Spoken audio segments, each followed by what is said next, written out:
most of the stories that we hear about progress and organizing, it's like, oh, there's this one person who's like the hero of this movement, you know, Martin Luther King Jr., Cesar Chavez, like, and like, yes, those people made absolutely very important contributions, but they weren't doing it by themselves, and they couldn't have done it without the work of a bajillion other people who go uncredited. And I think sometimes we feel pressure to live up to those big names, and it's like, you don't have to live up to those big names. You need to do what you can do.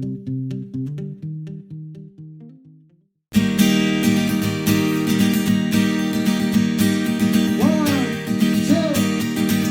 two, three, four.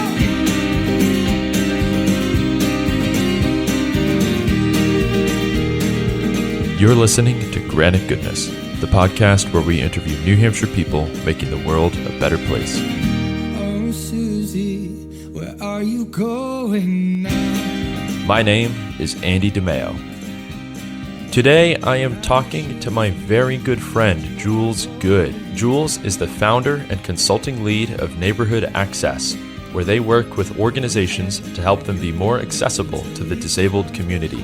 Our conversation touches on activism, Professor Charles Xavier, the history of disability policy, identity politics, queerness, college, the ingenuity of disabled people, and a whole lot of other things I hope you enjoy on this episode of Granite Goodness.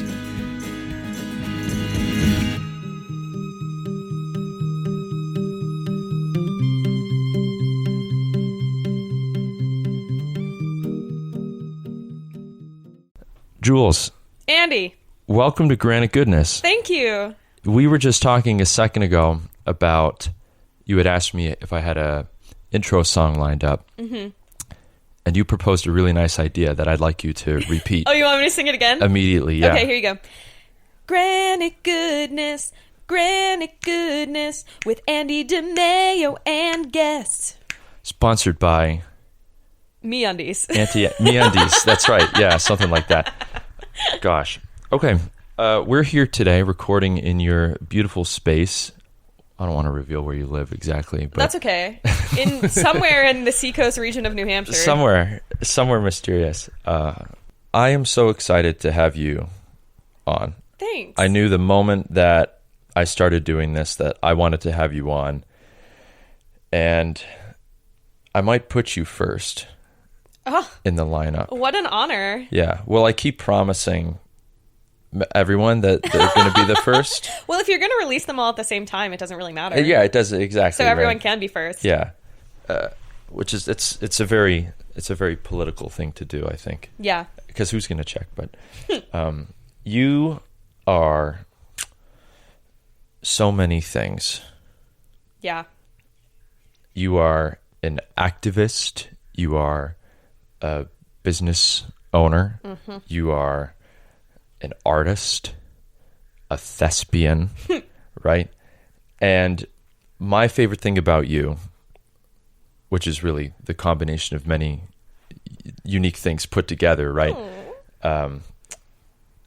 You embody so many of the ideas that I want this show to be about, right? About, hey, we can solve hard problems, we can be optimistic, but God forbid, we can have a little fun along the way. Absolutely. And I just feel like you really live this. I try to. I think I've really been trying to keep finding the fun more and more these days with everything going on. But you know what actually might be a good place to start? Should we tell the people how we met? Yeah, I think that's a great place. I think that's like a great... Okay, so Andy was a senior at UNH when I was a freshman, and they had this competition there that I believe is still happening. Oh, yeah, it's totally still happening. Called the Social Venture Innovation Challenge, SVIC. And the idea of the challenge was to have students and community members come up with innovative and sustainable solutions to some of the world's social and environmental problems. So it's kind of like Shark Tank, but not all about the capitalism. Like every idea has to have a some sort of social or environmental good tied to it. And we both entered and made it to the final round, which is where you have to present your idea. Big deal. Big deal. Huge. You got to present your idea in front of some judges and some students who are forced to be there for a class, and some other people. And Andy gave a stunning presentation in a full beekeeper costume, gave the judges samples of honey from his... Did I do you that? You did do that. I don't even remember You that did. part. You had little, like, tasting sticks and everything. You're running a whole operation. Wow. And, yeah, I was, like, so impressed. And I gave my presentation about my thing. And then Which was also great. Thanks. It was wonderful. We were sitting... There's quite a period of time between when you give the presentation and when you find out who wins that day. So we were just sitting in this room and just kind of started talking to each other nervously. Right. And then immediately hit it off. Yeah. And then I remember, and I will always cherish this moment, when we sat next to each other at the award ceremony. And when it was announced that you won, you, like, grabbed my arm and you were like, yeah! And I was like, yeah! And it was so amazing. I think you just happened to... I mean, I cherish You would have that grabbed moment anyone's arm next to you. You just were the bystander willing to accept my excess of physical juice. Yes. But I'm glad it was you. Yes. And, yeah, and, like, all throughout... You know, you were about to graduate. You graduated at the end of that semester, right? Yeah. Yep. And I was in my first semester. So all throughout my time at UNH, Andy and his lovely wife, Jess, were my connection to the adult outside world of cool people. You made it. And I'm one of those adult outside world people. But they would invite me to their cute little apartment and make me food, and we watched movies, and it was just so special to have that positive connection. Man. And here we are 7 years later. I can't believe that's that. bonkers. This all connects, though. Yeah. You know, because I like everybody who comes on here, but you are a personal friend of mine. Yeah, we're besties. Right, and have been for a long time, and I love that, and I'm so grateful for it. And, you know, my experience of meeting you, it's like everything you just described, but the suit thing wasn't even my idea.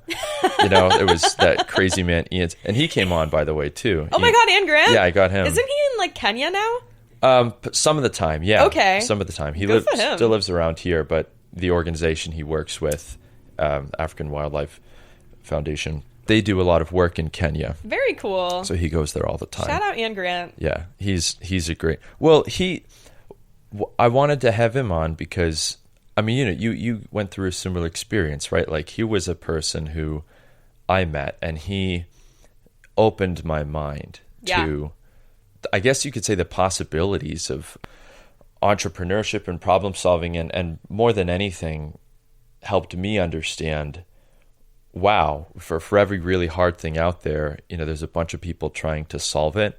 And even the ones who are succeeding, when they first started, it was just spaghetti on the wall, right? Yeah, absolutely. So just to provide context, he was, at the time when Andy and I were at UNH, was the director of this thing called the E-Center, which is like an entrepreneurship incubator for students.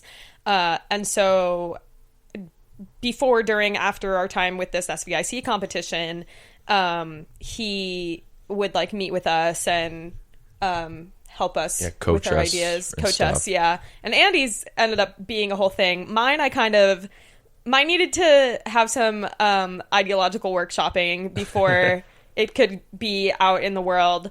And I'm glad that I didn't end up pursuing it at the time, because I feel like what I'm doing now is so much more aligned with what I want to be doing. Yeah. Well, but the exercise of having gone through all that, though, incredibly helpful. Yeah. And, like, I ended up, because that was my freshman year, like, I got super involved with what's now called the Changemaker Collaborative. At the time was the Center for Social Innovation and Enterprise at UNH.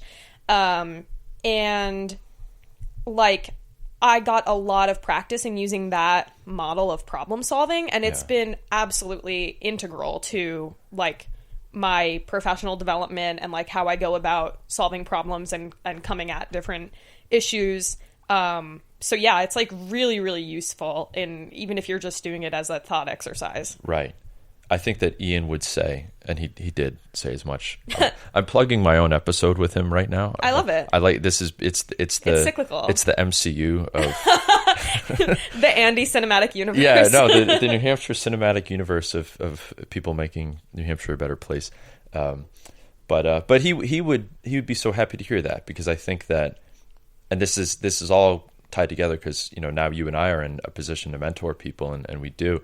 But he would say everything you just described to him, I think, is the real, like, he doesn't care if people make it a real business or not, right? Right. He cares about, I showed someone a toolkit, right, is the phrase that he loves to use for solving hard problems and discovering things about themselves and how to navigate the world and, find ways to create a self-sustaining enterprise if you want, but also make something better, make anything better, right? Right. And that's really important to how I think he taught all of us some of that stuff. Yeah, well, and not just him, but also, I mean, I got to shout out Faina and Fiona, who I know will also be guests on the podcast. Who worked at the Changemaker Collaborative, and were two of my like biggest mentors during my time at UNH.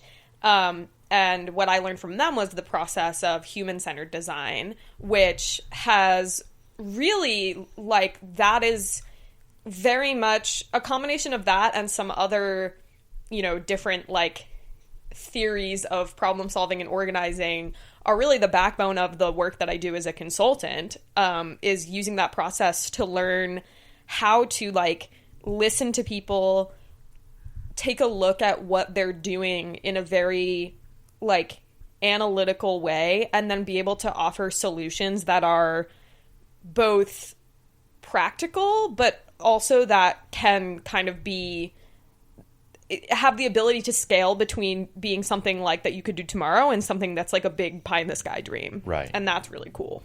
In your own words, could you talk a little bit about, and you could do, I know you have a job that you love and is related to your work. You have a small business where you're a consultant to people that's related, but it's all kind of the same. Yeah, like, I can give my spiel. In your own words, right. Who are you? What do you do? Yeah, so I guess my I'll start sort of at the beginning, since we were talking about UNH. Perfect. So when I started at UNH, I actually went to be a music education major.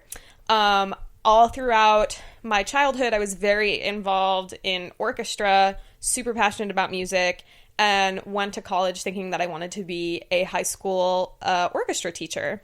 And as I started going through the program, I kind of started realizing that, like, and especially as I started doing work with CSIE and all of those folks, that my interests in education were more systemic, like from a policy perspective and about addressing the needs of kids holistically.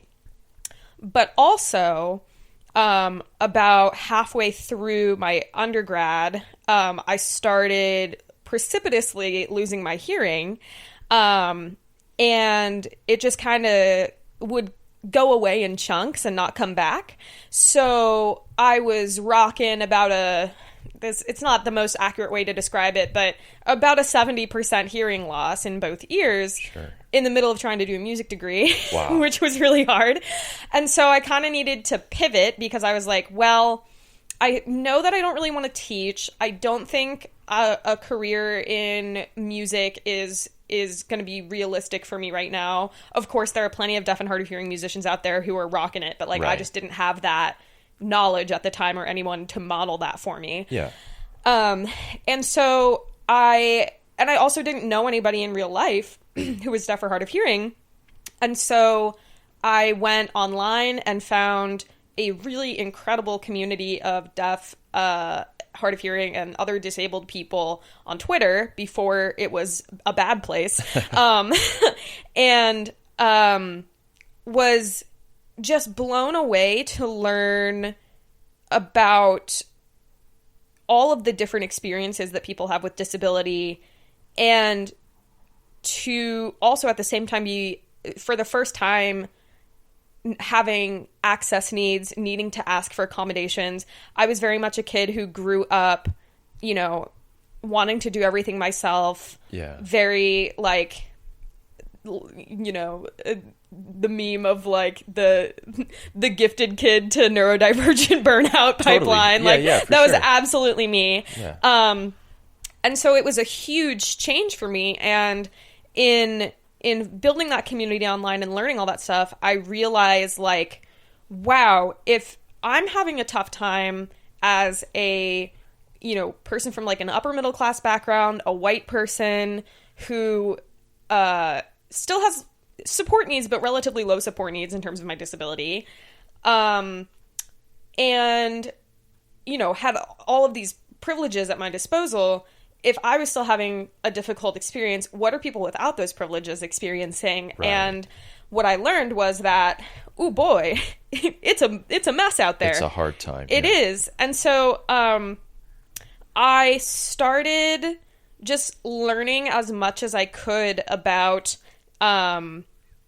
just various access needs, various tools that are available out there, various like accessible design standards, things like that. And my kind of first foray into doing accessibility and disability related work was in 2020. Although I had been doing a bunch of research up until that point. Yeah.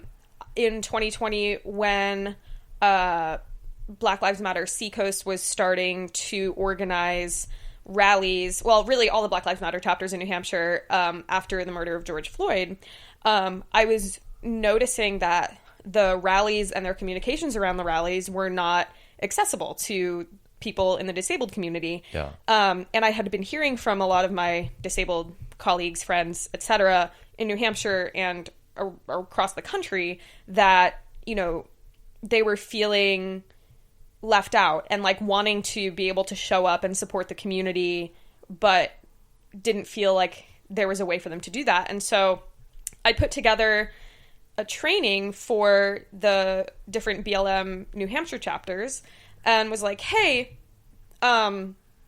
here's some knowledge.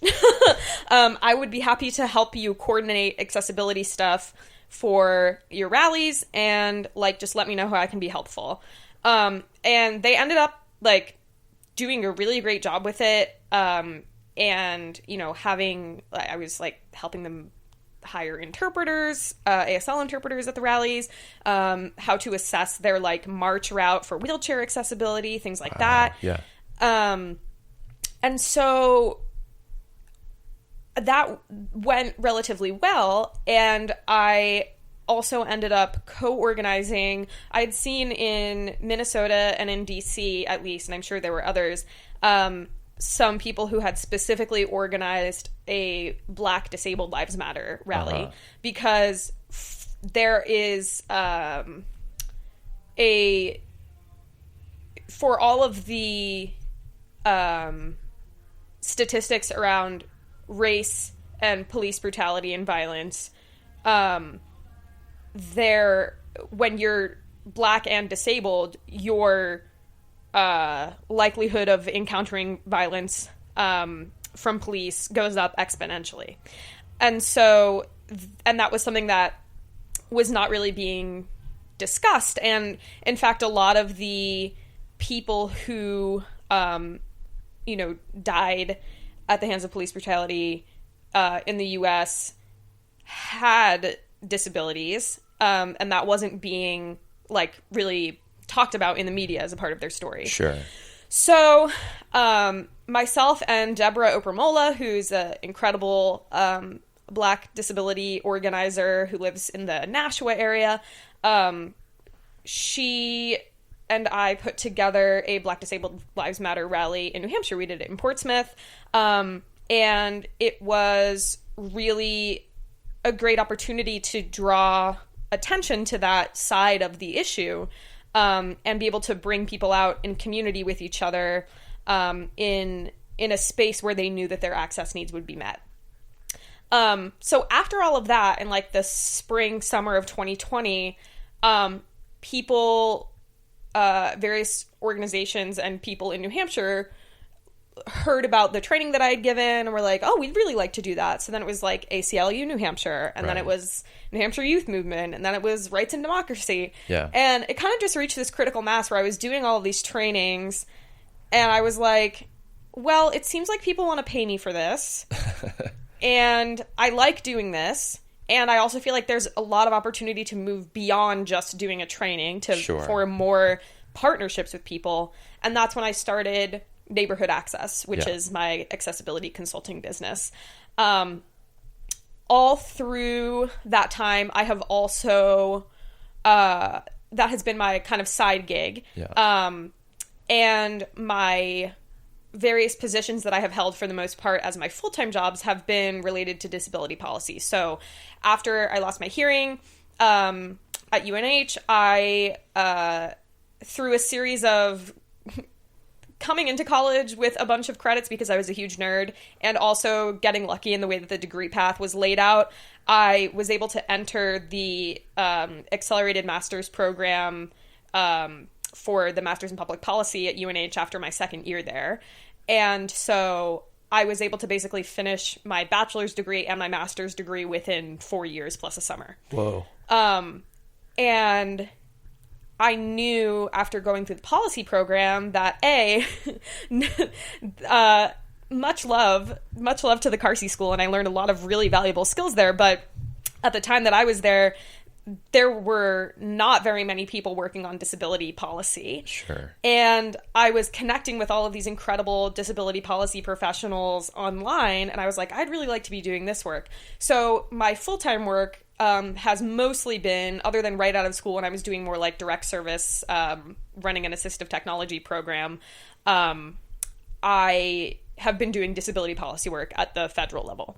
And so for me, I really like having the mix of like being able to understand the national policy landscape around disability policy and having this business where I'm able to do, I've worked with organizations around the country, but I've had the privilege of working with a lot of organizations in New Hampshire, and just seeing how over the last 4 years, things have changed for the better in terms of people considering accessibility and sharing what I've taught them with others has been really awesome. What a great example of one of these moments where you encounter a problem or something that you feel could be improved about the world, and someone is suffering or a group of people are suffering, and you're like, hey, I could do something about this. No one else seems to be doing it. I can do it, right? And I love how all that stuff just started to snowball, right? It was just one, I mean, not little, but it began with one tiny it became gesture. With something that I thought was going to be a one-off thing, and totally, snowballed from there.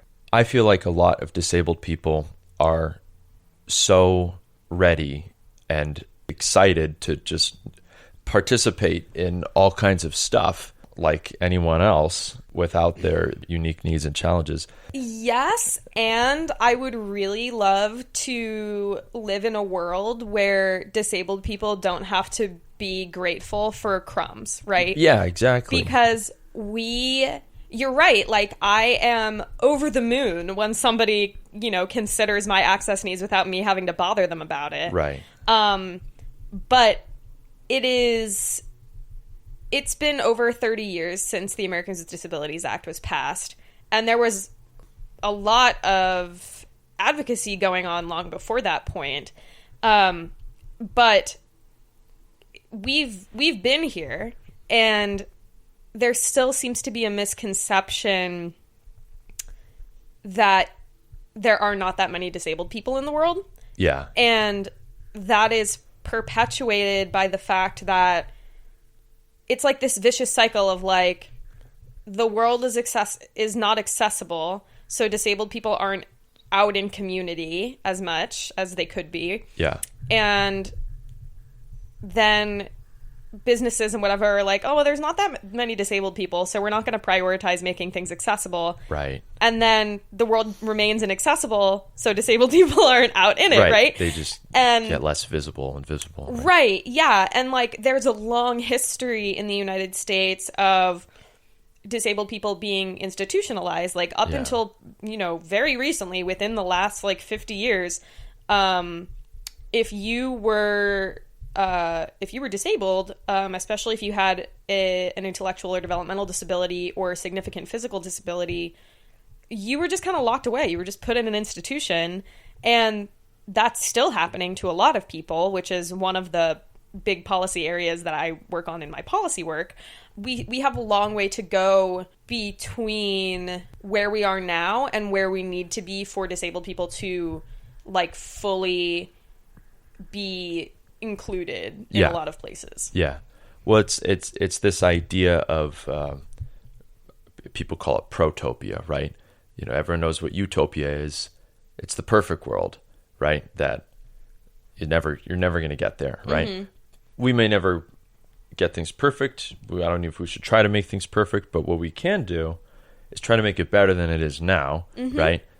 And we can look back. I like that you brought up the ADA, because a lot of folks, myself included, right, before kind of learning about a lot of this stuff, mainly through you, frankly, you hear about that and you're like, oh, well, the ADA, I thought this was solved. You know, we solved it, right? And and it's like it's not, and both things can be true, as you say. Right, yes. Like, absolutely, the ADA was a monumental piece of legislation, and at the time it was passed, it still had a lot of gaps, and since it's been passed, through various court cases, it has been bit by bit made less powerful because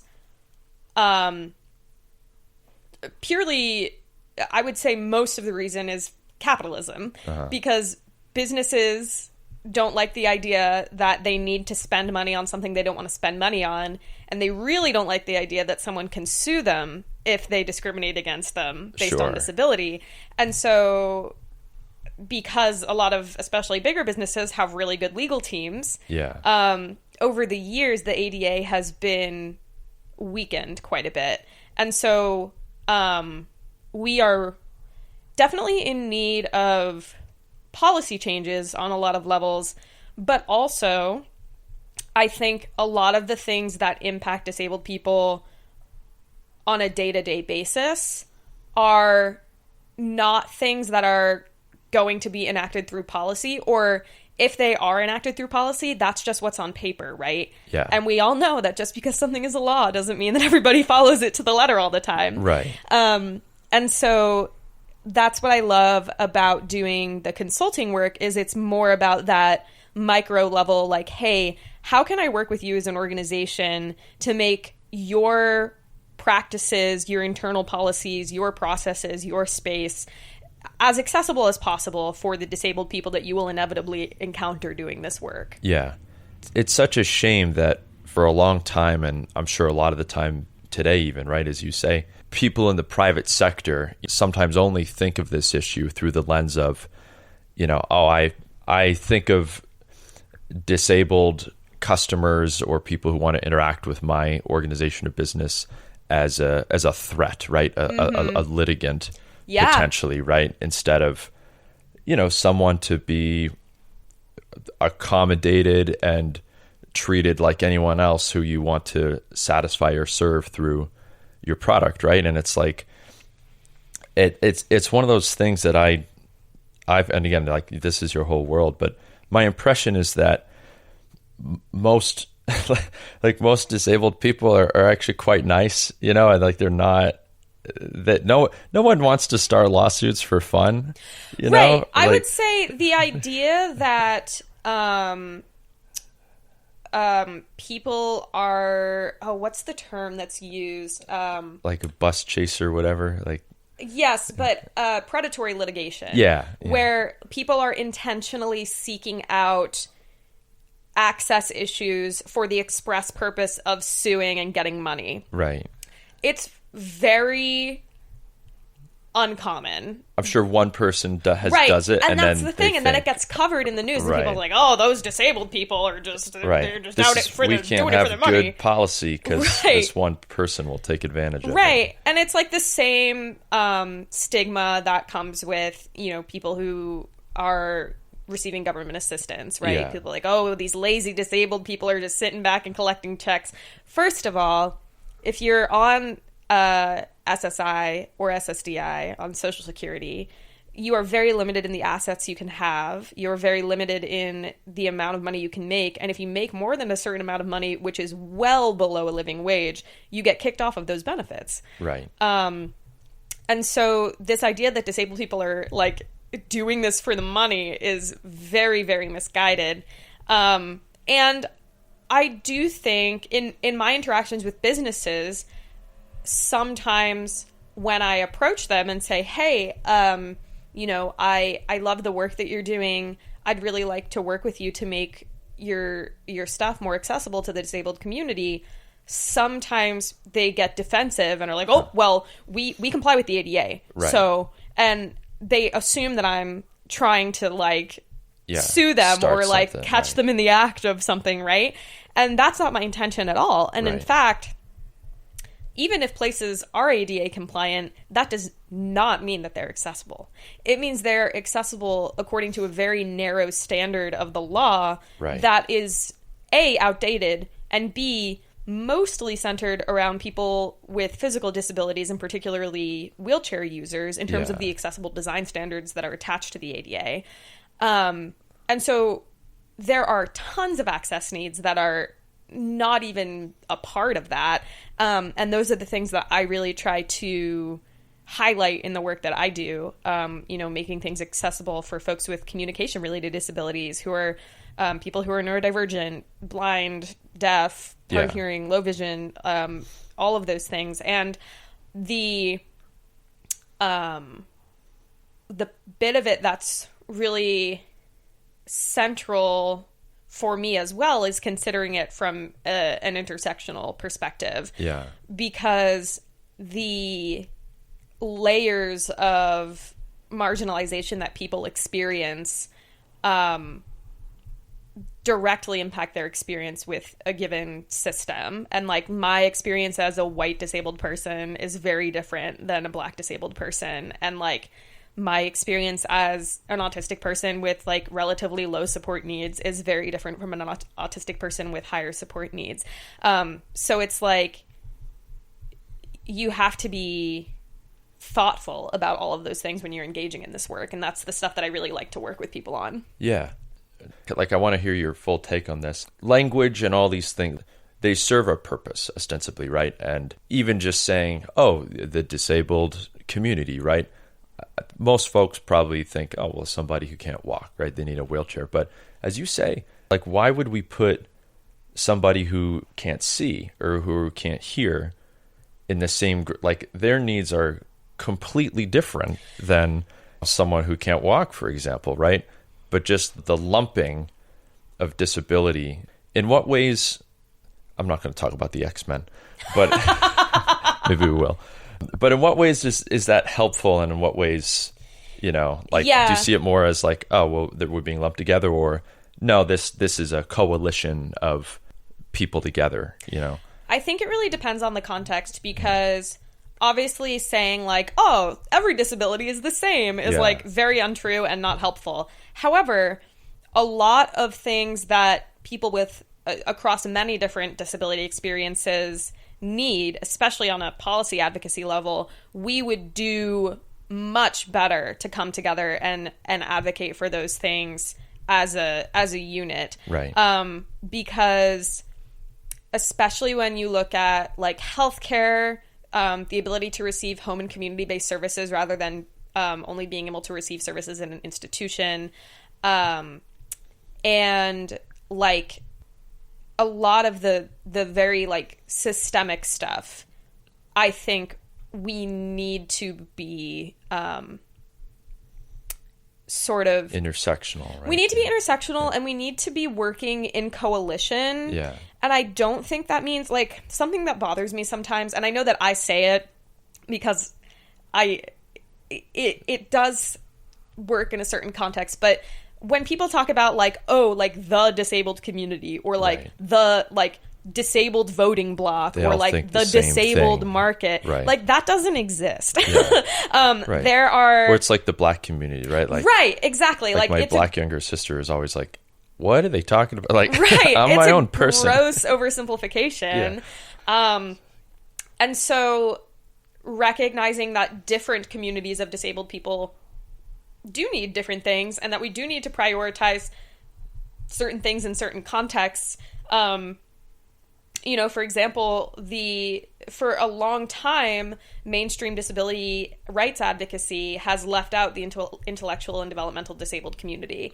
And there's a lot of what we call lateral ableism, where people with one disability are being ableist against people with a different kind of disability.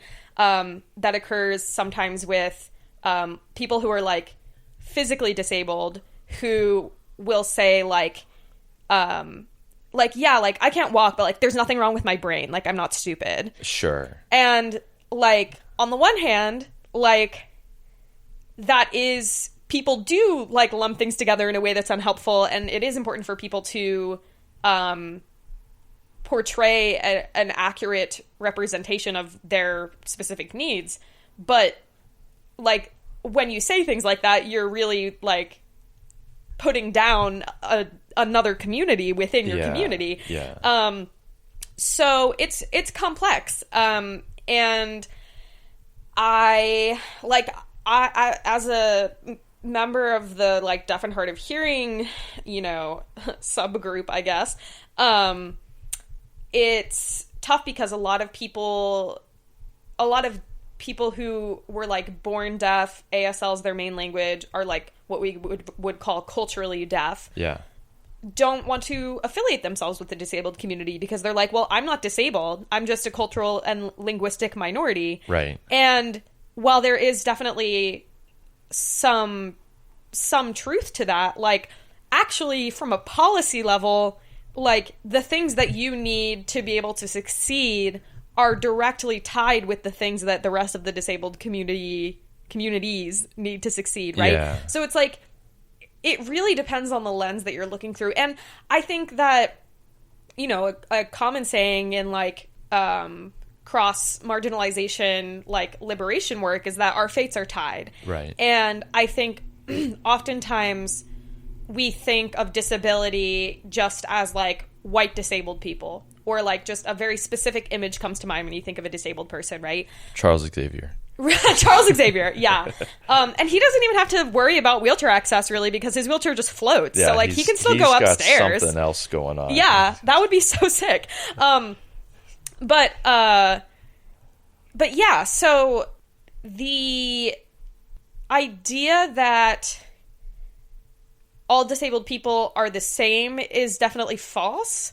But there is truth in the fact that we need to identify what our common needs are so that we can more effectively advocate for them on a policy level. Yeah. It's clear you spend a lot of time thinking and talking and I mean, it's my job. Right. No, and it's very impressive. And, you know, I think sometimes people can get this impression from, and identity politics is kind of a dirty word, but I like to try and kind of flip that. These concepts fundamentally are very democratic, right? This idea of, hey, we want the liberal, tolerant society, right? Where everyone feels like they have a place, that they can have the same rights and opportunities as everyone else.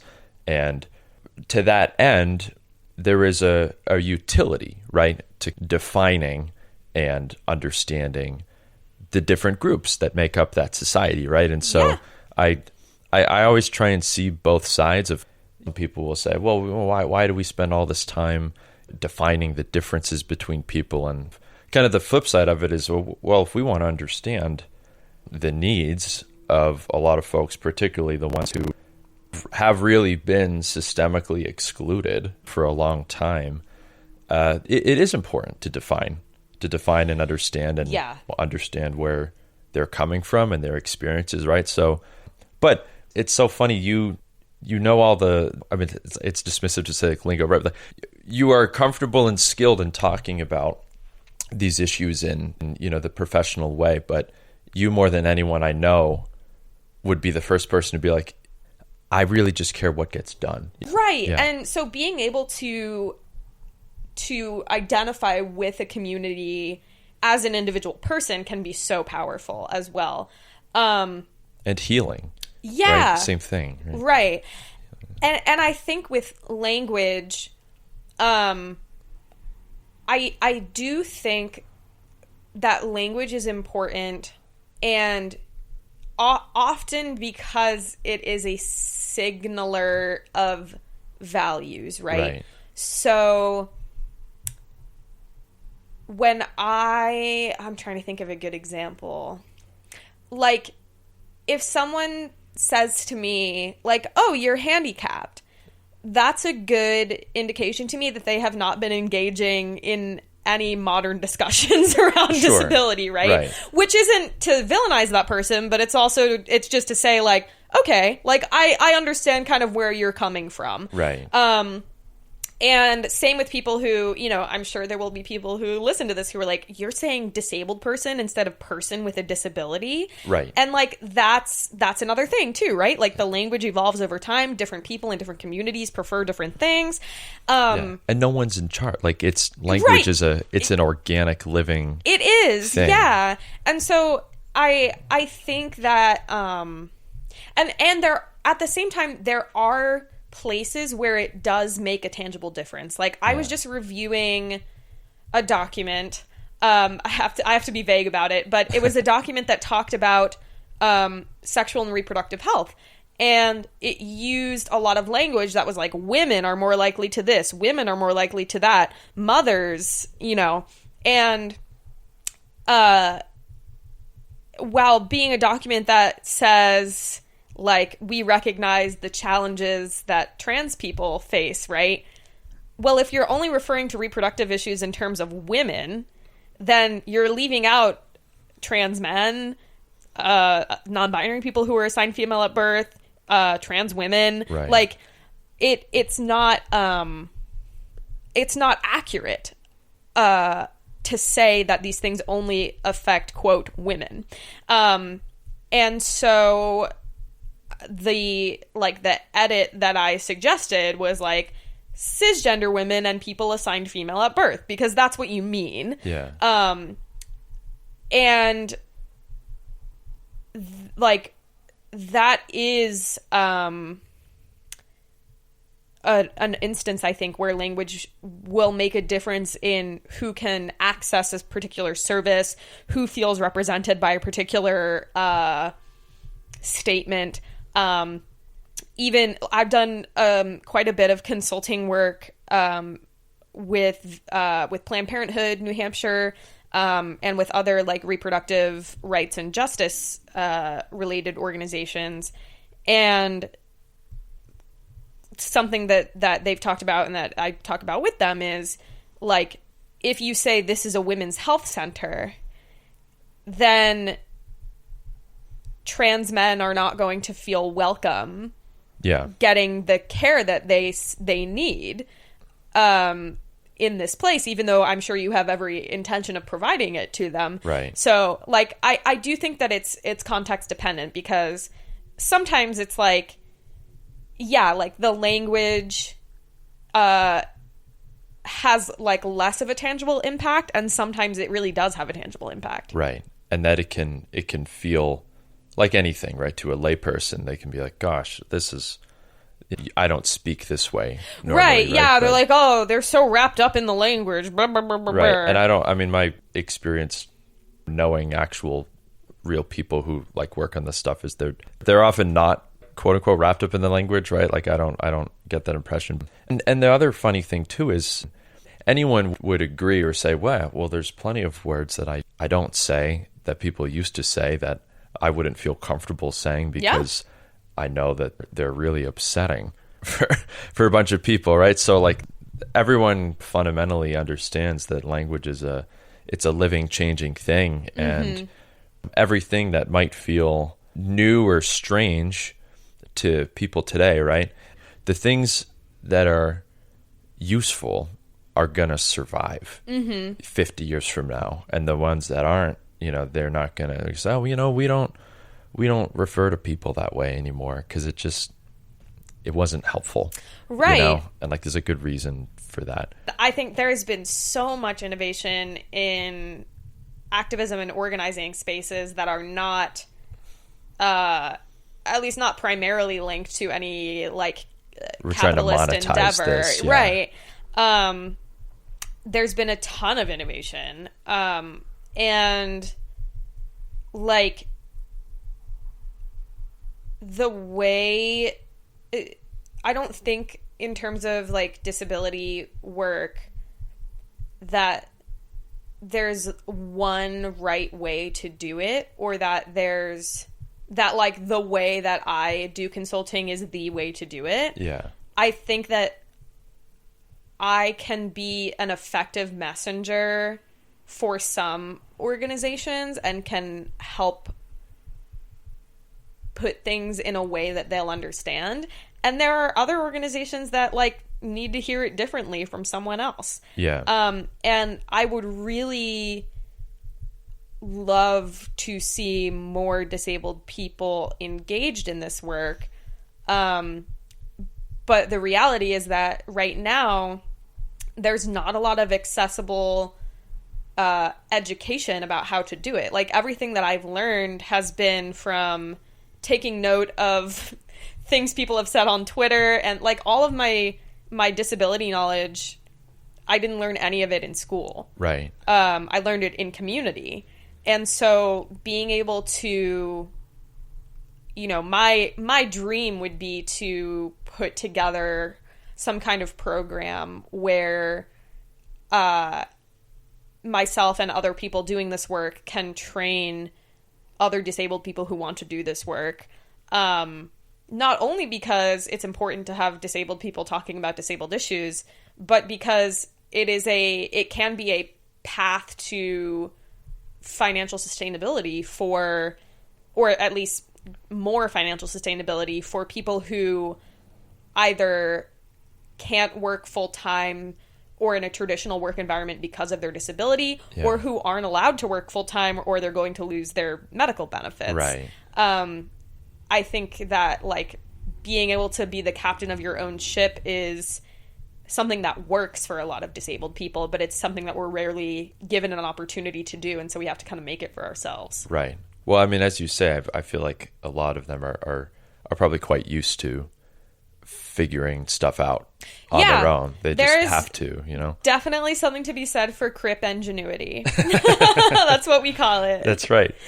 You will often find some of the best examples of ideas that like we celebrate universally of like ingenuity and creativity and grit and problem solving. It's not a contest, but like, boy, I bet the disabled community has all of that stuff in spades. I know they do. Yeah. I mean, people have to come up with little inventions and different ways of doing things every day, Right. Like I live in a third floor walk-up apartment and have a chronic illness that impacts my joints. And so on days where I have a lot of joint pain and I have to, go in and out of my apartment, I just butt scoot down the stairs. That's brilliant. And it's like, would I love to live on a first floor apartment or live in a place with an elevator so I didn't have to butt scoot down the stairs? Right. Yes. Yeah, of course. But like, this is the cards that that I've been dealt, right? Yeah. It's this interesting mix of like, I wish we didn't have to do that. I wish we didn't have to DIY stuff. Sure. Because we should have like better options available to us. Right. But at the same time, there is something really like beautiful and resilient about our community. Yeah. In that way. Yeah, exactly. Well, it's like, what do we say all the time? Both can be true, right? Right. Absolutely. The child, like, it's not. It would be wrong to hear an example of that and be like, the challenge of not having the world designed for you, how virtuous that you have to struggle and figure it out, right? Exactly. But that good things that make your life and the lives of others better can come from that, right? And it's like you can see it as, hey, well, it would have been nice if this didn't have to be true in the first place, right? But doesn't mean there can't be an opportunity here. And it's kind of like, I'm shoehorning it real hard because it's so clear to, like, the optimism, it's built in, right? Like it's built into it. It is. I think that we, it is a relentless kind of optimism that all marginalized communities, but in my experience with disabled communities, exhibit, because while we have made a lot of strides over the years, we're still trying to do some of the same stuff we were trying to do 30 years ago, right? But the quote that I always refer to that always keeps me going is from an abolitionist, organizer, activist, author, Mariam Kaba. And what she says is, hope is a discipline. Yeah. And it is, because it can be so hard to remain hopeful in the face of everything going on in the world, and in our own lives. But it is so important to find ways to cultivate hope for yourself and for your community, because that's what it takes to sustain this work. Right. And I often find, I mean, I'm sure you feel the same way, that something that motivates me, like I always feel a kind of obligation to, not like a pain in the butt kind of way, but like, man, I think of the stuff that my grandparents went through, and like that my ancestors had to do, like to all these things that had to fall into place for my life to be the way it is today. And I just know that if I woke up one day and I just said, that's just not worth it, I'm going to stop trying to make things better. Luigi Di Maio, my great-great-grandfather, who I'm sure worked really, really hard to like bring his family to the United States in the search of a better life for them and all that stuff, right? He would be like, disappointed, right, or something. I'm like disappointed. Right, he's looking at me, I can't let him down, and all the other people who I don't even know names, right? And the ones I'm not even related to, like, it's all, we're just here because of they worked really hard. I can't let them down. And not only that, but like, I was thinking about this yesterday. I am so privileged to be connected to such a powerful ancestry and family of organizers. Not my like blood family, but just chosen family, and through the people I've worked with and the people that have mentored me. I was reading a book by the late, great Harriet McBride Johnson, who was a disabled lawyer, activist, like really incredible person. She was very close friends with one of my mentors, Paul Timmons, and also with one of my other mentors who used to be my boss at my last job, Diane Coleman. And just reading about her work with them in this book that she wrote that was like a memoir, and thinking about all the things that I've learned from Paul and Diane, the things that they learned from her, the things that they all learned from the people that came before them. Right. Like, it is really special to be connected to a tradition like that. A lineage, right? Yeah. Yeah. Well, I had this similar, Fiona said the same thing. Yeah. Right? And I think like everyone, we have the mentors, and they have mentors, the great masters of old. Yeah. Right? My favorite version of all those things is always Kung Fu. Like, who doesn't love the Kung Fu, right? The disability Kung Fu, it's strong. It is. It's very strong. It is. It's very strong. Yeah. We are definitely, and I think especially because a lot of organizing in the disability community in the United States has happened in recent enough memory that the people who are considered like the pioneers of the movement have only recently passed away for the most part, or are still alive. Yeah. And so, yeah, it's cool to be a part of that. It's sad, but also wonderful, right? Of like, man, this all could have happened sooner, right?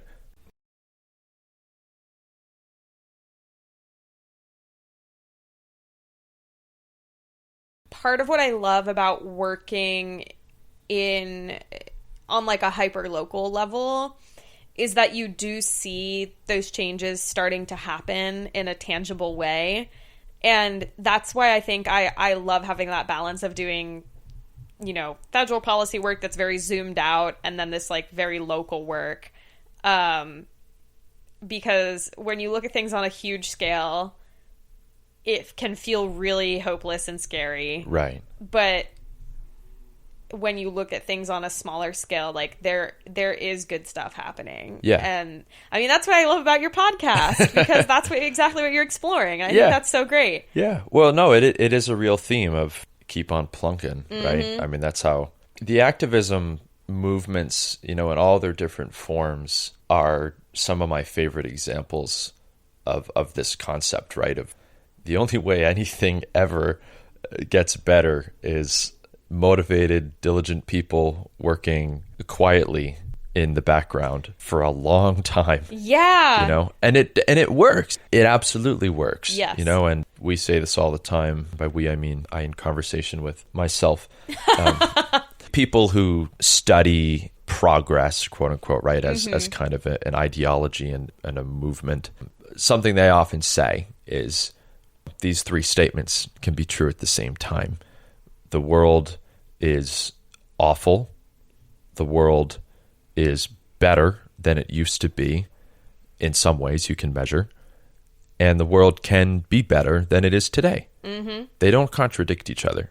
You know, when I learn about the ways that it is better than it used to be, that's the stuff that I think is really great fuel, because it's proof. It's like, well, that got better. That got better too. That got better too. There's nothing cosmic preventing any of it. Right. You know, like, and I think something that we miss a lot, and definitely something that I've been learning in like actually doing this work, is most of the stories that we hear about, you know, progress and organizing, it's like, oh, there's this one person who's like the hero of this movement. Yeah, you know, the Martin guru. Luther King Jr., Right. Cesar Chavez, like, and like, yes, those people made absolutely very important contributions, but they weren't doing it by themselves, and they Right. couldn't have done it without the work of a bajillion other people who go uncredited. Yeah. And I think sometimes we feel pressure to live up to those big names, and it's like, you don't have to live up to those big names. You need to do what you can do. Yeah. And I'm like, I'm just gonna keep working until I just pass out, basically. Right. And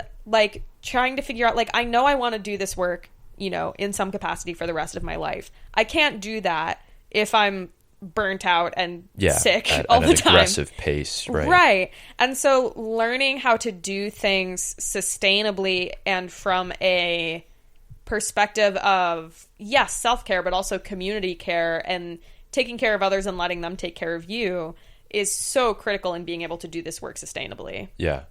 Yeah. Well, I love that you said that. You know, it's a real long-term prospect, right? Joy is especially for, so like something that I struggle with sometimes in this work is that it can be very emotionally depleting, because I am a part of the community that I am advocating with and for. Sure. And it really sucks sometimes to hear over and over again, like, we don't want people like you in our community. We don't think your lives are worth living. You know, you're stinky and you suck. Right. Basically is like what it feels like. I mean, being stinky is just, and that's like, not necessary. but like, especially for people who are in that position, joy and pleasure are radical acts. Like, probably to paraphrase Audre Lorde, she said something like, caring for myself is not self-indulgent. I'm just going to find the quote. I have it on a shirt that I was literally just wearing. No, I know what you, I mean, find it and then say it, but I totally understand the sentiment, right? Of people, it's counterintuitive for people working on a really hard problem to take a break from it, right? Yeah. Because it feels so urgent. It's like, I want it solved today. I can't stop. Yeah. But, and like, okay, so here's the quote. Caring for myself is not self-indulgence. It is self-preservation, and that is an act of political warfare. Yeah. Mic drop. No one does it like Audre Lorde. Don't drop the mic, please. No, I won't drop your mic. But yes, I think that you see all of the suffering and the horrible things that are happening, and you feel like if you look away, you're part of the problem. Right. But if you never look away and you are constantly engulfed in it, you lose the ability to make an impact. And yes, there are absolutely times where, like, we just need to, like, go, do, where it's, like, an emergency, right? Like, right. I think about, like, all of the incredible students around the country right now who are, camped out in solidarity with the people of Palestine and Gaza.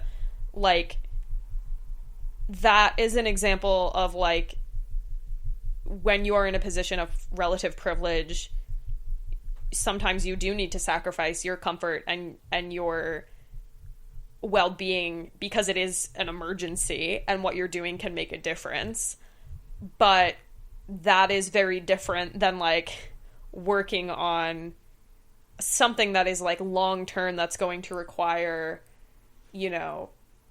more than just a one-time solution. Yeah, a short but intense act. Right. Yeah, it's something I don't have the answers. Like, I'm still very much, like, I think working from a place of, like, moderate burnout at all times. Right.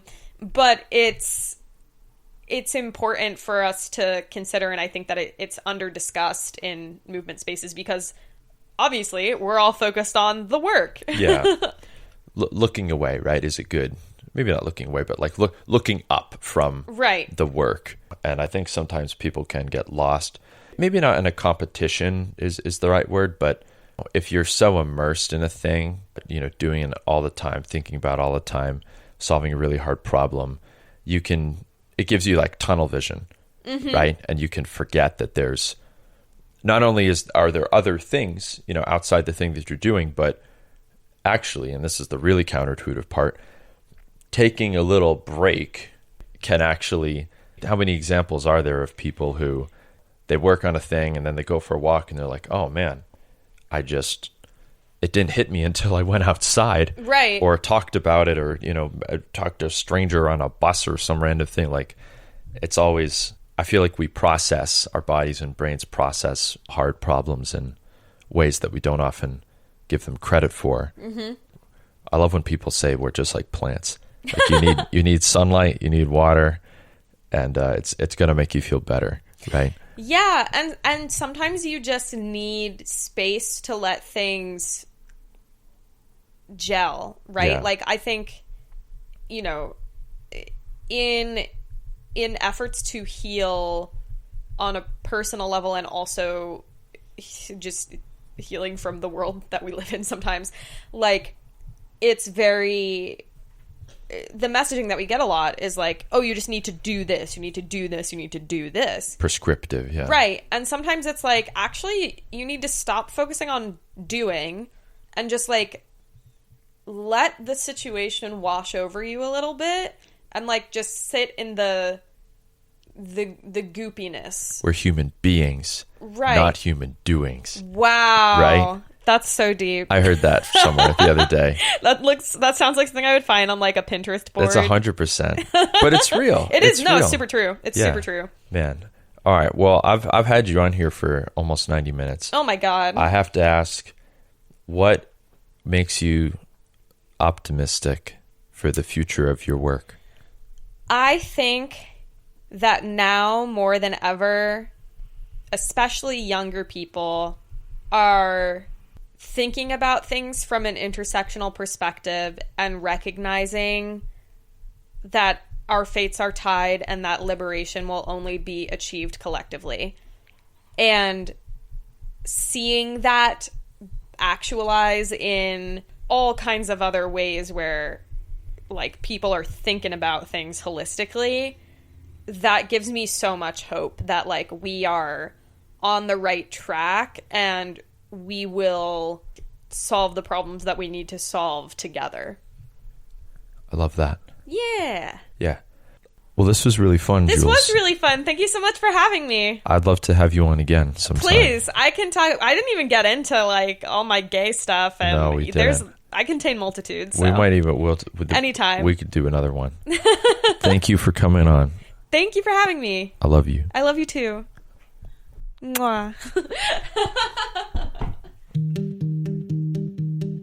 Hey there.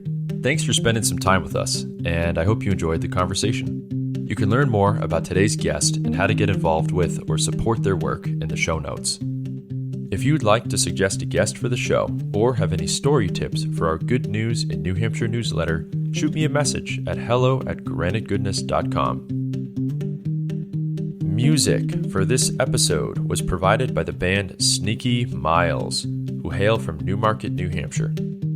Until next time, I'm the creator of Granite Goodness and the host of the Granite Goodness podcast, Andy DeMeo. Thanks for listening.